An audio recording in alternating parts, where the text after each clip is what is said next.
When you think of 9/11 2001, you'll likely think about the Twin Towers collapsing in Midtown Manhattan. But what you might not know is that another building in New York City collapsed that day. That building was called 7 World Trade Center. Many just call it Building 7. It also came crashing down that day. But why? What really happened? Why aren't we allowed to hear about this? Why is this seemingly being kept from us?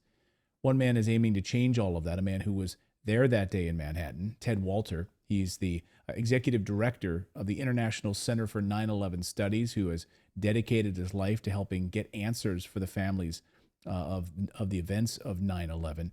And he joins us now on Redacted. Ted, thanks for joining us. I have a lot of questions about Building 7. Thank you for joining us.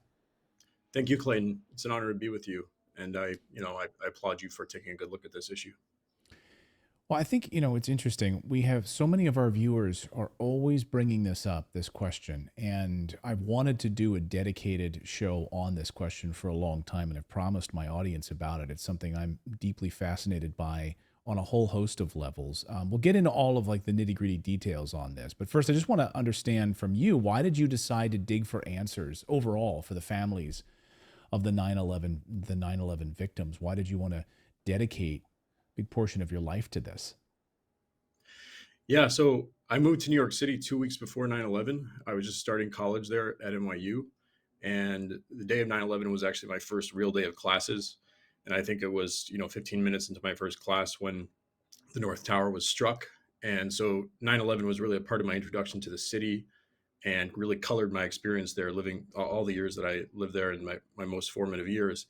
And so I always had sort of lingering doubts. And then in 2006, I started digging into it more. And there was a lot of information coming out at that time.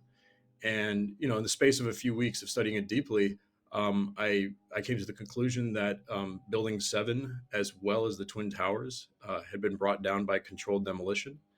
And that the story that we'd been given about 9/11 was totally false.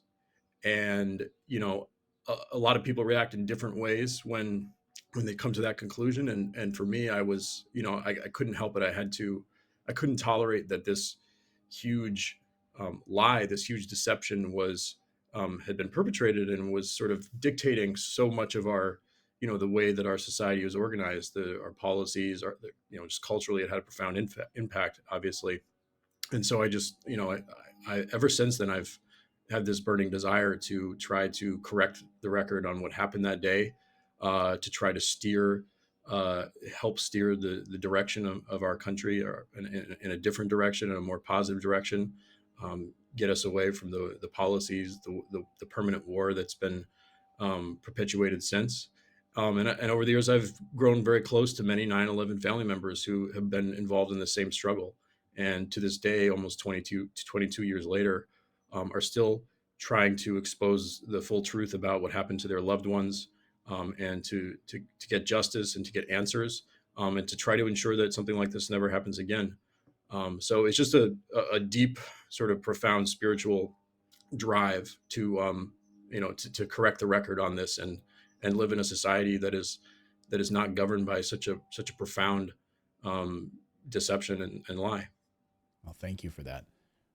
That's why you're here. That's what our show is dedicated to. So you have an open forum this afternoon for us to be able to talk about this. So in 2006, you mentioned a lot of information was starting to come out. You started to see things that were challenging your belief system. Was there one particular piece of evidence that was shared with you or you discovered that changed everything for you? Were you in the belief system that jets hit large aircraft hit the World Trade Center? That's what brought it down. And that's what Mm-hmm. we've all been led to believe. And we didn't know about Building 7 really at all. So what describe for me what you started to uncover in 2006. Yeah, it was looking at both at the Twin Towers and Building 7. I think in the case of Building 7, if you just look at it, your first suspicion has to be that it was a controlled demolition. The way that it comes down symmetrically, straight into its footprint, and you learn that steel frame buildings have never collapsed due to fire. So why did three come down in one day? And you look at Building 7 and you say, well, unless there's overwhelming evidence to the contrary, this was a controlled demolition. And there isn't overwhelming evidence to the contrary. all of the evidence points in the direction of it being a demolition.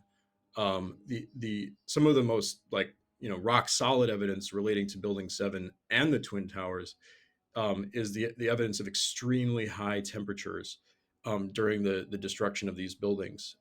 In the dust, there are um, previously molten particles of iron and other materials that reached several thousand degrees in temperature. There's no reason that those materials would be in the dust. Those kind of particles be in the dust if unless there was a very extremely hot event that happened in the destruction of the buildings. um, you actually had molten metal pouring out of the South Tower before it came down. And this the official explanation is that this was aluminum from the aircraft that had melted and was pouring out of the building. But aluminum at the temperature it would have reached would not be this bright yellow orange molten metal. It would be silverish, and so it's right there in front of you. And I think the thing that most affected me at that time was really understanding that the tops of the towers came down, almost at free fall, and yet, which implies no resistance whatsoever from the structure below, and yet, all of the materials in the building in both buildings were completely pulverized. The steel structure was completely shattered, and so which implies a huge collision of materials. If you're going to have that much destruction, the top really has to slow down and be crushing what's below it, and it doesn't slow down. As if you measure it, it constantly accelerates. So the only thing that could reconcile the fact that they came down so quickly at almost free fall, and yet there's this huge destruction of materials, pulverization of all the concrete, is that it was explosives doing the job. I think that was the concept that hit me the most at that time. But really, you just have to go and look at Building 7, and I think if I don't want to insult anybody, but I think it's crazy to think that building came down due to scattered office fires. It's delusional, and I know that's hard for some people to come to that come to that realization. But I encourage people to go there and to go outside of their comfort zone and open their minds to the truth. I think our audience does that. So I think this will be really interesting and eye opening for people who maybe haven't, though. I mean, and this is really interesting to think that the official narrative of Building 7 then is office fires, that it was sort of collateral damage caught in some of the debris that was being thrown or thrust away from the Twin Towers, and that pieces of debris would have crashed through the windows and started a fire and brought a steel building to its knees. That's the official story. That's the current official story. The official story actually changed over the years. Initially, they said it was the diesel fuel tanks that pumped fuel out of them, and the fuel ignited and it heated all the columns.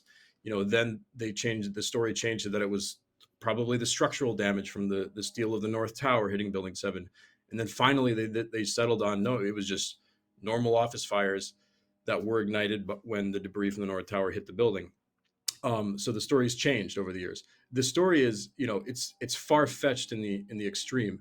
Uh, the fires were pretty unremarkable in Building 7. They weren't very large, and you know, it just it's a one in a million chance. It's never happened before.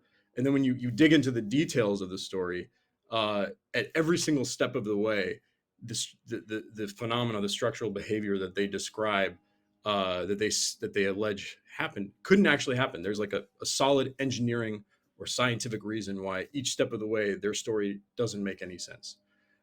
So yeah, it's far fetched. So let's talk about some of the evidence that you have here, some of the video clips. Can you walk me through what we're seeing here and explain on the screen what our audience can expect from this? Yeah, so looking at the collapse of Building 7 first, there was two clips there. They just show it from two different angles. What you're seeing is the building is sitting there motionless, and then instantaneously goes into free fall.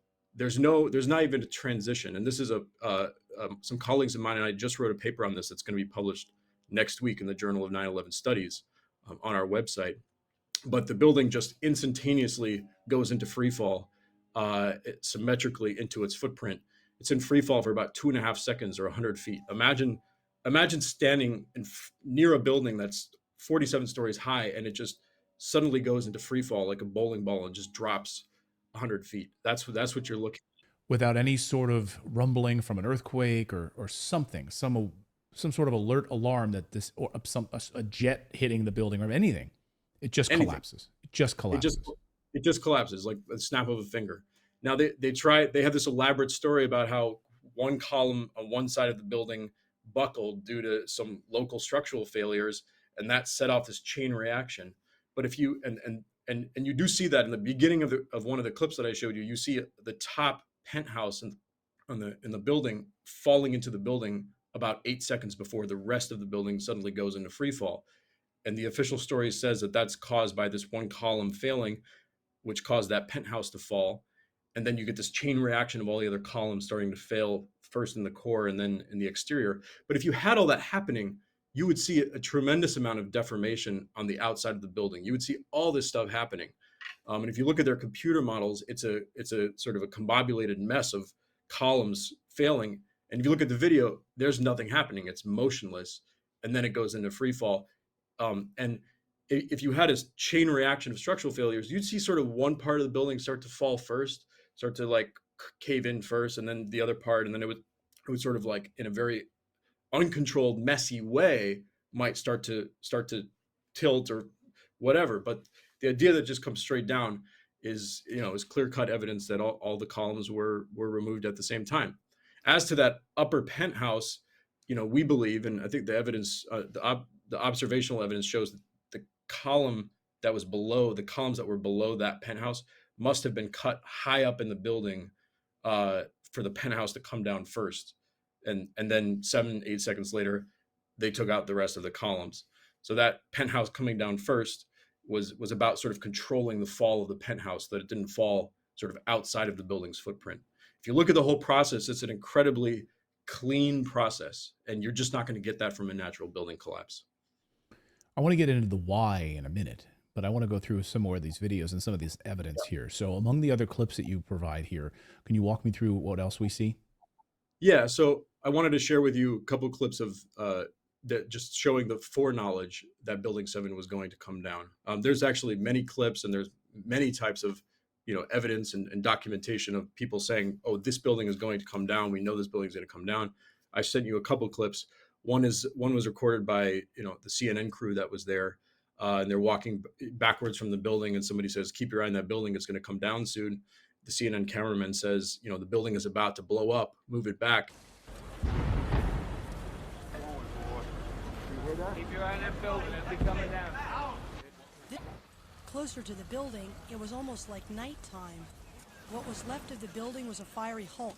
The firefighters thought it might collapse. Pieces of the building kept falling.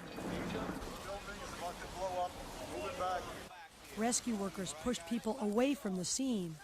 We are walking back. There's a building about to blow up. On flame, debris coming down. In the other clip, you have a firefighter, David Restuccio, tell Brian Williams on MSNBC that they had reports all day that the building was damaged and that it might come down or would be taken down. We are on the phone with New York Fire Department Lieutenant David Restuccio. Lieutenant, where are you right now? I'm at the corner of Northmore Street and Greenwich Street. Can you confirm it was number 7 that just went in? Yes, sir. And you guys knew this was coming all day? We had heard reports that the building was unstable and that it eventually would either come down on its own or it would be taken down. So that's just to indicate that there was chatter, there was discussion all day in the hours leading up to the collapse that that the building might be brought down. So this is not some like far-fetched idea, some a mystery. Like we have evidence that it was discussed, and that it was people in the fire department were at least hearing that the building might be brought down. So in terms of the other folks saying this building is going to come down, like there's no way that like somebody is going to can be certain that a building is going to come down at a certain point in time, and then it actually does happen exactly the way that they're predicting.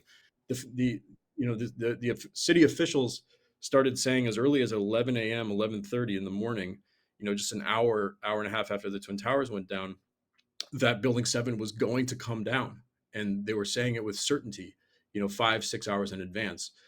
This is a, I mean, this is a, like it's never happened before. So there's okay, yes, the towers had just come down, but you might be concerned about certain buildings in the area, like, ooh, there's a risk here. We need to be cautious. But to like hone in on Building 7 and say this building is going to come down, we got to get people out of here, and then it actually does come down in the exact manner of a controlled demolition, indicates that the warnings that were being put out that the building would come down ultimately came from people who knew that the building was going to be brought down.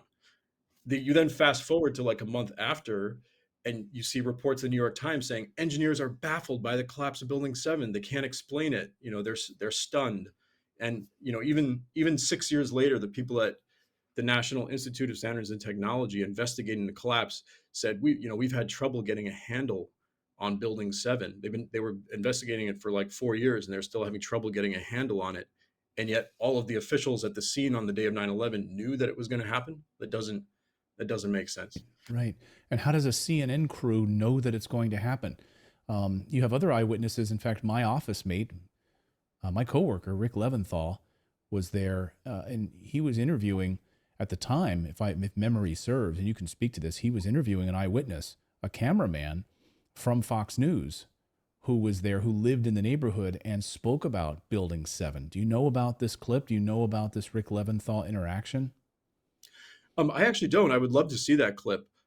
Rick Leventhal did some great interviews and a great commentary, very important, on the morning of 9/11 when the towers came down, and said, testified to the huge explosions that he felt and that he heard when the buildings came down. And he was asking the very legitimate question: did these buildings come down because of a collapse, or was it some kind of an explosion? So I can send you those clips. But Rick was asking the right questions on the morning of 9/11 before the narrative quickly changed. But yeah, I'm not familiar with the Building 7 clip involving Rick. Well, let's play it here. Here's a copy of this clip, which shows Fox News cameraman or Fox News employee who was there and watched and heard and described what he saw with Building 7. Do you know if it was an explosion or if it was a building collapse? To me, it sounded like an explosion. Then the building, the rolling sound sounded like the building collapsed. Were there other people? There must have been a lot of people on the ground nearby when it happened. Where that happened, there was mostly law enforcement. I don't think there were many civilians there. And we were standing here when there was some sort of collapse or explosion, and everyone started running in this direction.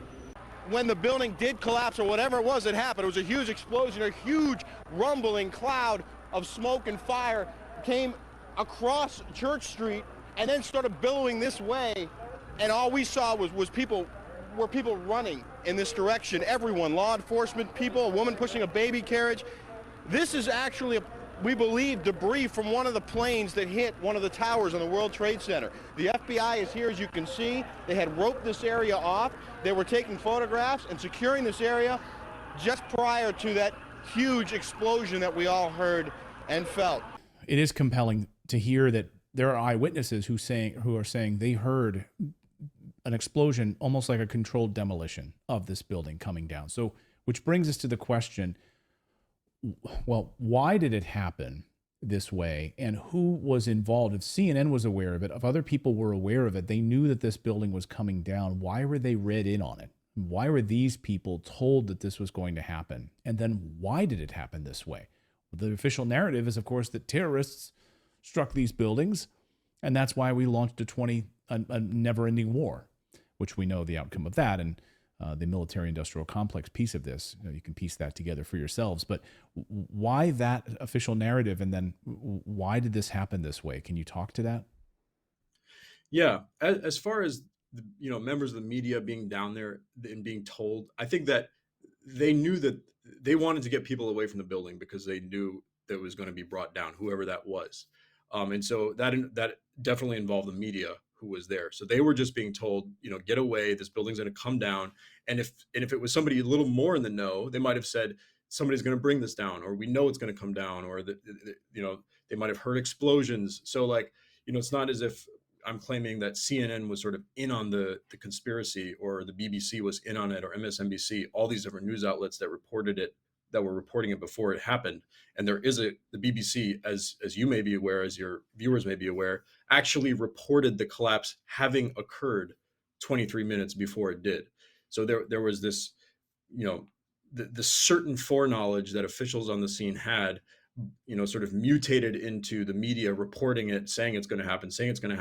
And in the case of BBC, actually reporting that it did happen before it did. So the why of it is, that's why we want a new investigation. That's why, what we're trying to get to the bottom of it. The building 7 is a little bit of a head scratcher compared to the Twin Towers.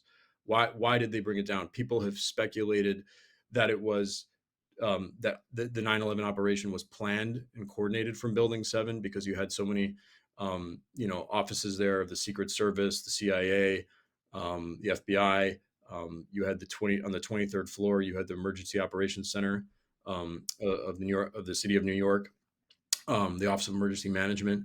So that's one theory, was to sort of get rid of the evidence of the planning of this.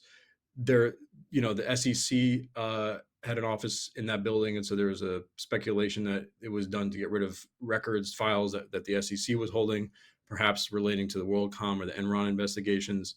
There's a talk of gold being in the basement of building 7, and people wanted to bring the building down in order to get in there and take the gold.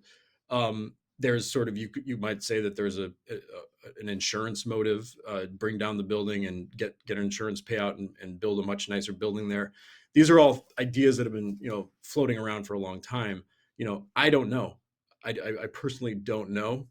Maybe if I dug further, I could find something out, but nobody seems to have like the golden answer on that. I think that's, why we need to have an investigation. As far as the bigger picture, the Twin Towers and the rest of it, all of the events of 9/11, I think you spoke to it.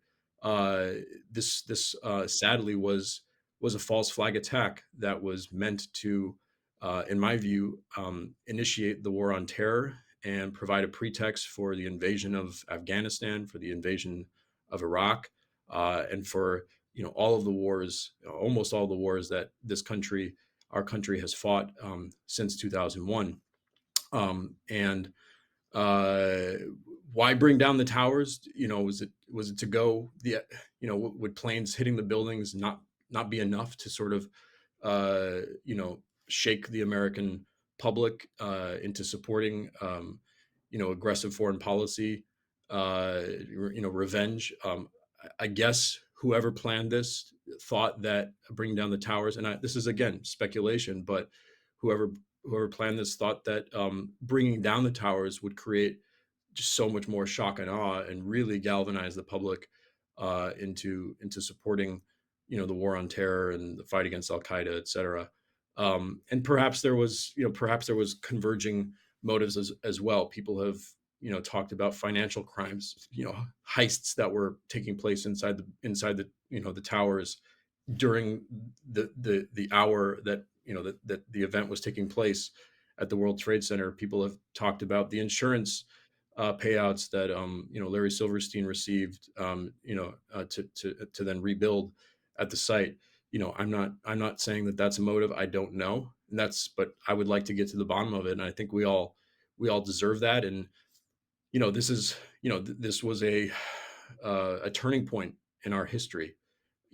I think that's obvious to say, but it continues to live with us. The effects of 9/11 haven't gone away, even though it's 20 plus years later. Like this is foundational to the world that we live in, and getting to the bottom of it could radically, ultimately, I think in a positive way, reshape our country and set our world in a better direction, one that's much more democratic, much more peaceful, much more just. And so that's what I'm after, and I think that's what most people are after. I think that this Yeah. doesn't have to be if you embrace the potential of what exposing the truth about 9/11 could lead to, this doesn't have to be a scary topic. You know, this can be Right. a positive, forward-looking topic. This could be the solution to a lot of problems. Yeah, it could bring us all together, and it could finally make us force us out of this endless war cycle. Close military bases, demand change, transparency at the Pentagon, and money funneling to the deep state and the military industrial complex. It could have incredibly profound changes. Perhaps that's why they don't want these secrets coming out. Perhaps they want to keep it quiet. Some of the other footage that you brought forward is some of the Twin Towers footage. Tell us about what we're seeing here.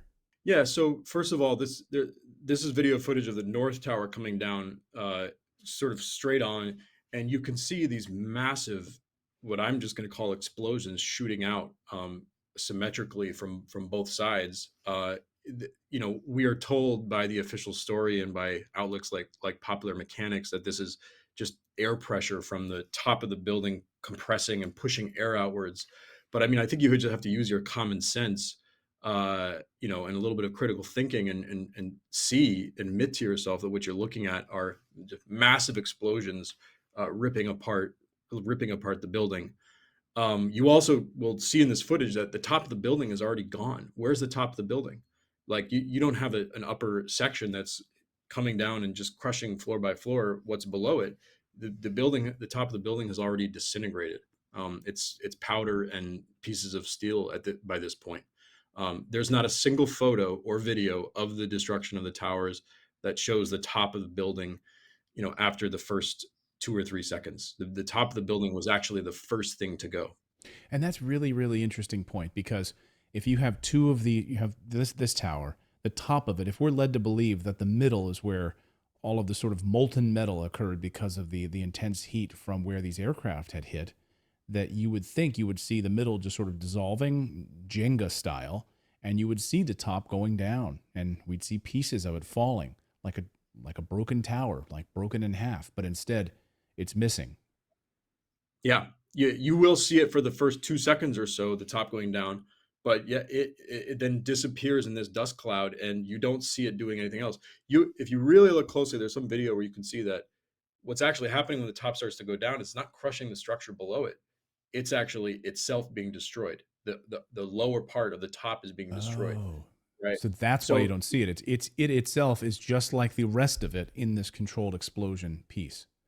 It is. The top is really being destroyed first. You see that with both, Wow. with the South Tower. And I didn't send you this footage, but I can. There's footage where you literally see the top of the South Tower. First of all, it tilts and starts tipping over. So how is it going to crush all the structure below it? But then about like 2 seconds into that tipping process, it just goes poof, like it literally self combusts. It explodes. The whole top of the South Tower explodes in a cloud of dust as it's starting to tip over. As it would have ended up on the street, however many meters away, but it just starts to tip over, and then it really explodes. In the case of the North Tower, it just kind of telescopes down and explodes. But it's gone. There's nothing left to do the crushing. There's nothing left to crush, the 60 to 90 stories of structure below these upper sections. The other clip that I sent you is of the South Tower. Really just shows you, if you zoom in close, you can see how as the collapse begins, first of all, the corner of the building is remaining intact. So like you see this downward wave of explosions basically, but the corner is still intact. If the top of the building was coming down and was crushing each floor below it, like why would the corner remain intact? And if you look closely, you can actually see how like some of the floors are skipped. If you really look close to that corner, you see like boom, boom, boom, explosions shooting out. And then like some floors are missed, and then like the explosions kind of go around it. So again, you're not seeing like this process where the top is coming down and leveling floor by floor. What you're seeing is waves of explosions running down the building, and they're leaving the corner intact. The explosions are taking out the faces of the building and the core of the building, but leaving the corner intact. So that's incompatible with this story, this fantasy really that we've been given of the top sort of crushing floor by floor. When you speak to the 9/11 families, those who suffered the most on those days, who lost family members, Did you think that when you started this journey that you might be somehow tarnishing the legacy of their family, and that, oh, maybe I shouldn't cross this bridge? I'm seeing things that could really, really hurt the family's feelings if I bring this forward.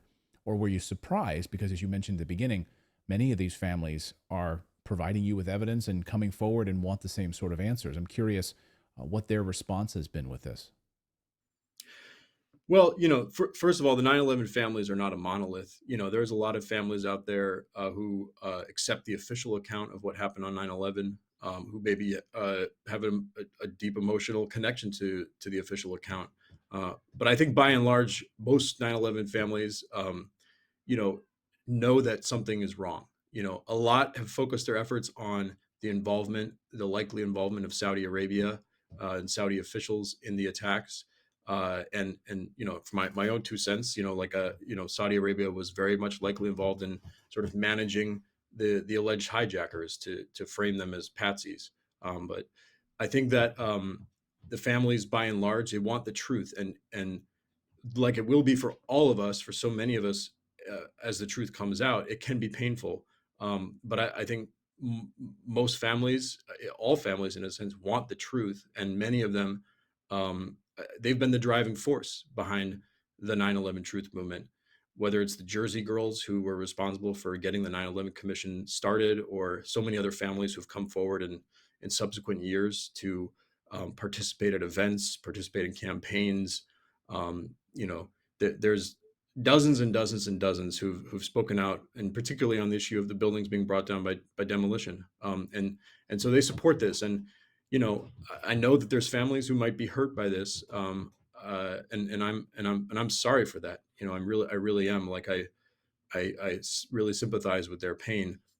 But there's so many families out there who feel that they haven't been given the truth, and who support this. And I think we need to keep all of them in our thoughts, and remember that they're out there, and for that to be part of the reason why we continue to pursue the truth.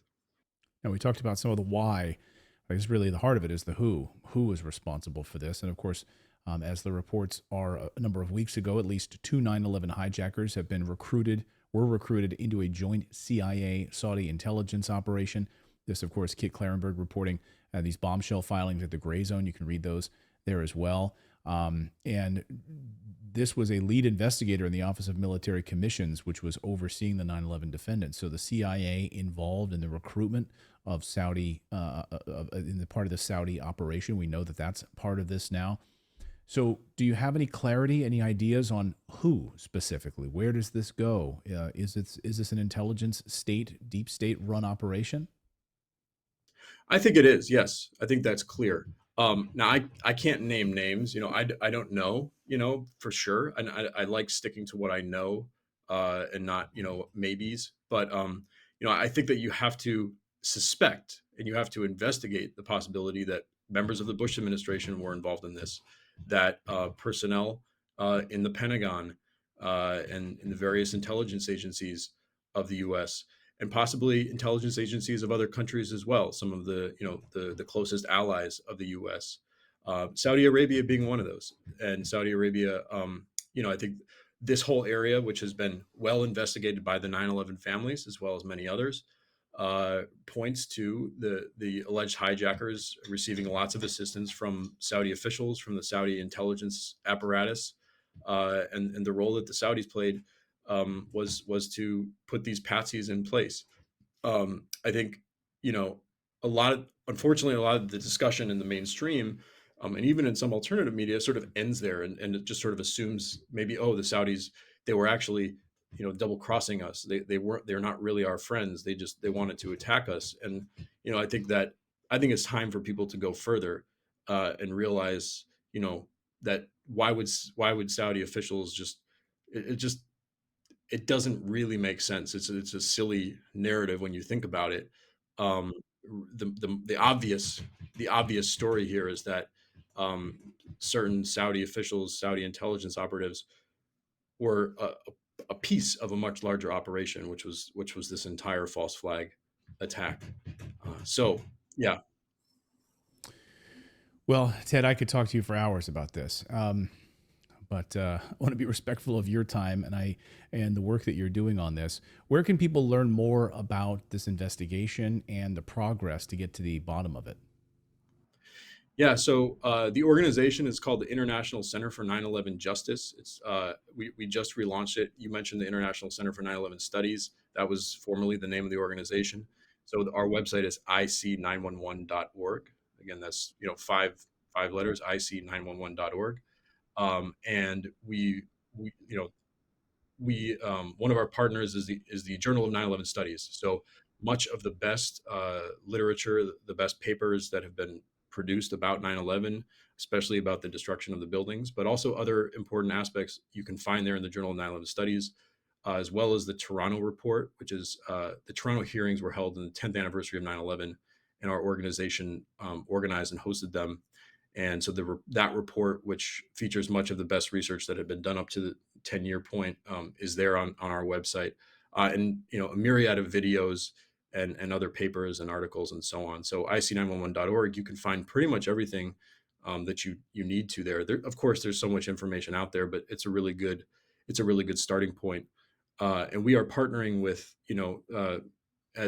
as I've been for many years with many 9/11 family members and 9/11 families. We're working actually, and I want to bring some attention to this. We're working with a family in the UK, the family of Jeff Campbell, who died in the North Tower on 9/11, to try to get a new inquest into Jeff's death. There in the UK, when somebody dies in sort of suspicious circumstances, they hold an inquest. And the inquest was finally held in 2013 and came to the conclusion that he died because the airplane hit the tower and the tower collapsed. And so it was the airplane that caused it. If you have evidence that potentially undermines or could reverse the original verdict of an inquest, a family is entitled to getting a new inquest. If there's any new evidence that emerges or that even existed then but wasn't considered at the inquest, you can get a brand new inquest. And so the Campbell family wants to get that new inquest. They submitted their petition for a new inquest almost 2 years ago in August 2021, and they're still waiting for the Attorney General of the UK to respond and give them the green light for this new inquest to be held. And the goal of the new inquest would be to present evidence showing that the North Tower was actually brought down by controlled demolition, and that was the cause of Jeff Campbell's death. So that's a major initiative that we're helping the Campbell family with, and there's no reason why it shouldn't go forward. That we overwhelmingly satisfy the threshold for the new inquest to be opened. So there's that, and there's many other things that are going on. There's a film called Peace, War, 9/11 that we're going to release in September that I'm helping to direct, which covers all of the issues that you've spoken about why 9/11 happened. And so we're actually releasing the trailer tomorrow, so I encourage you to take a look at that and share that with your viewers. So that's just a beginning point. You can find all of this at ic911.org. And thank you very much for giving people that opportunity. Absolutely. Absolutely, Ted. It's been great to get to know you. Thank you for the work. Thank you for sharing these stories and for being brave in trying to uncover the truth here. It's a dark place for people to look and have to admit some really dark things about our country, but we thank you for doing it. I thank you, Clayton. Thank you for taking this step. I just want to say that I'm seeing the cracks in the dam form right now, and I think that this dam is ready to break open. And I think that you are playing an important role in that. So I thank you. I commend you. Well, thank you, and thanks to all of our viewers for subscribing and being a part of this community here and sharing what we do here. That's really, really important. So, thank you, Ted. Really appreciate it. Thank you, Clayton.